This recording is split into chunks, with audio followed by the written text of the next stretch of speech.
जय हिंद प्यारे बच्चों। तो आप सभी का स्वागत करते हैं आपके प्यारे से प्लेटफॉर्म एसएससी चौक पे। तो जैसे कि आप सभी को पता है कि जो बिहार पुलिस 2023 का एग्ज़ाम होने वाला है ये 1 अक्टूबर से स्टार्ट है। तो हम उसी के संदर्भ में हम कुछ क्वेश्चन लाए हैं जो आपके एग्ज़ाम के लिए काफ़ी ज़्यादा हेल्पफुल होने वाला है। तो कितना स्कोर आता है एक मॉक टेस्ट के तौर पे, कितना स्कोर आएगा जो आपको कमेंट सेक्शन में बताना है। अगर कुछ अच्छा स्कोर नहीं आता है तो लास्ट तक बने रहिएगा, जब तक ये पेपर आपका नहीं हो जाता है तब तक आपके एग्ज़ाम में काफ़ी ज़्यादा हेल्पफुल होगा। तो चलिए शुरू करते हैं। तो सबसे पहला मेरा क्वेश्चन है, संविधान सभा द्वारा उद्देश्य प्रस्ताव को कब स्वीकार किया गया था। तो जो संविधान सभा था उसके उद्देश्य को स्वीकार किया गया था 22 जनवरी 1947 को। कब किया गया था? 22 जनवरी 1947 को। दूसरा क्वेश्चन क्या है, मणिपुर की राजधानी क्या है। तो मणिपुर की राजधानी जो है, मणिपुर की राजधानी इम्फाल की है। तो आपको क्या करना है, आपको ईटानगर कहाँ की राजधानी है वो बताना है, कोहिमा कहाँ की है वो बताना है, दिसपुर कहाँ की राजधानी वो कमेंट सेक्शन में बताना है। ऐसे मैं बता दूं, ईटानगर जो है अरुणाचल प्रदेश का है, कोहिमा जो है नागालैंड का है, दिसपुर जो है असम का है। लेकिन फिर भी आप अगर जो वीडियो रिकॉर्डेड फॉर्म में देख रहे हैं तो आपको कमेंट सेक्शन में बता देना है, ठीक है। तो मणिपुर की राजधानी क्या है, तो मणिपुर की राजधानी जो हो जाएगा करेक्ट आंसर ए यानी इम्फाल हो जाएगा, ठीक है। थर्ड नंबर क्वेश्चन क्या है, संविधान सभा के संवैधानिक सलाहकार के रूप में किसने कार्य किया। तो संविधान सभा के संवैधानिक सलाह के रूप में कार्य किया था BN राव। किसने किया था? BN राव। नेक्स्ट क्वेश्चन क्या है, पंचायती राज व्यवस्था किससे संबंधित है। तो जो पंचायती राज व्यवस्था संबंधित है वह है स्थानीय शासन से। तो यदि आपका आंसर बी है तो राइट आंसर है, ठीक है। क्वेश्चन नंबर 5 क्या है, उस सुल्तान का नाम बताए जिसे उदारता के लिए लाख बख्श के नाम से भी जाना जाता था। तो वह जाना जाता था कुतुबुद्दीन ऐबक, यानी 5 का ऑप्शन नंबर ए सही आंसर हो जाएगा। यानी क्या हो जाएगा? कुतुबुद्दीन ऐबक। लाख बख्श का मतलब होता है लाखों का दान देने वाला, ठीक है। क्वेश्चन नंबर 6 क्या है, निम्नलिखित में से कौन सा नवीकरणीय ऊर्जा का स्रोत नहीं है। तो वो हो जाएगा नाभिकीय। यदि आपका आंसर सी है तो करेक्ट है। क्वेश्चन नंबर 7 क्या है, अंडमान और निकोबार द्वीप समूह की राजधानी क्या है। तो अंडमान और निकोबार द्वीप जो समूह की राजधानी है वह है पोर्ट ब्लेयर। जैसे कि ये हमारा साउथ इंडिया है और यहाँ पे क्या है, यहाँ पे से अंडमान निकोबार है, ठीक है। तो यदि पूछ दे कि अंडमान निकोबार कहाँ पे स्थित है तो वह है बे ऑफ बंगाल में, ठीक है।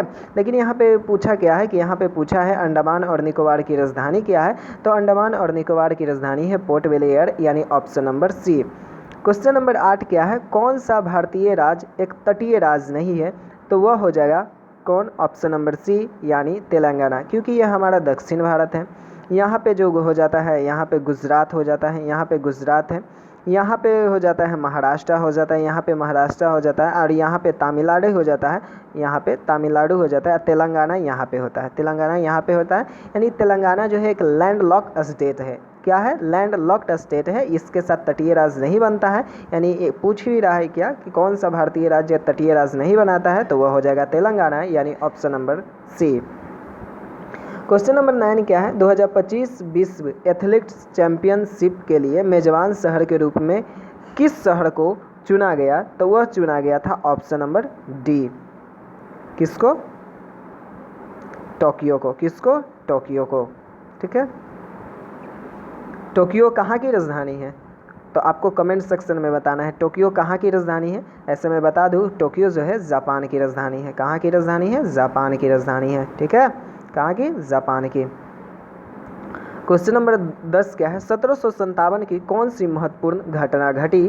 तो आंसर हो जाएगा ऑप्शन नंबर बी यानी प्लासी का युद्ध। आपको बताना है प्लासी कहाँ है। तो प्लासी जो है बंगाल में है और कहाँ है? बक्सर जो है बिहार में है। बक्सर की यदि पूछ, बक्सर कहाँ पे है?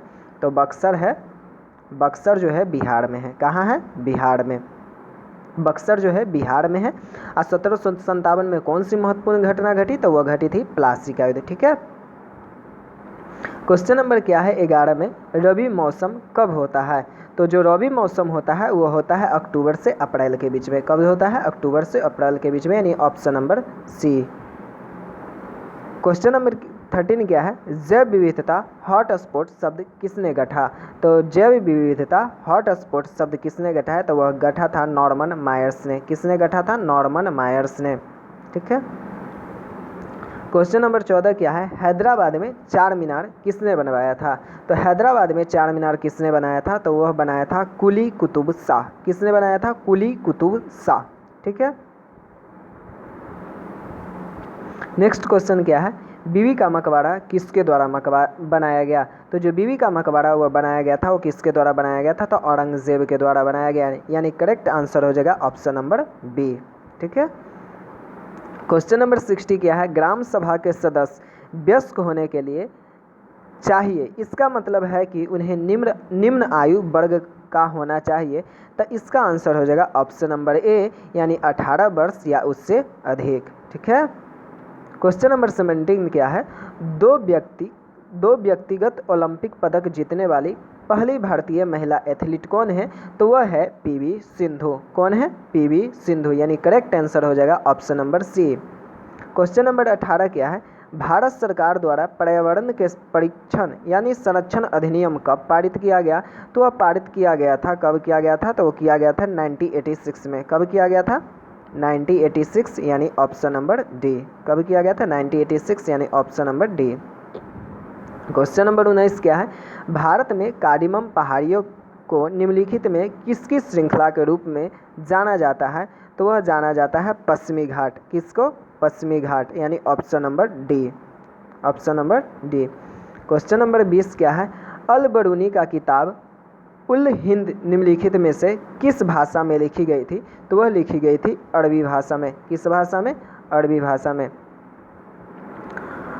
तो इस प्रकार हमारा सेशन समाप्त होता है। यदि वीडियो अच्छा लगा हो तो लाइक, चैनल को सब्सक्राइब और वीडियो को शेयर जरूर कीजिएगा। और कितना आपका स्कोर आता है वह कमेंट सेक्शन में ज़रूर बताइएगा। यदि कोई डाउट है तो वो कमेंट में पूछिएगा। यदि रिलेवेंट डाउट होगा तो हम उसका ज़रूर रिप्लाई देंगे, इररिलेवेंट डाउट का रिप्लाई नहीं देंगे।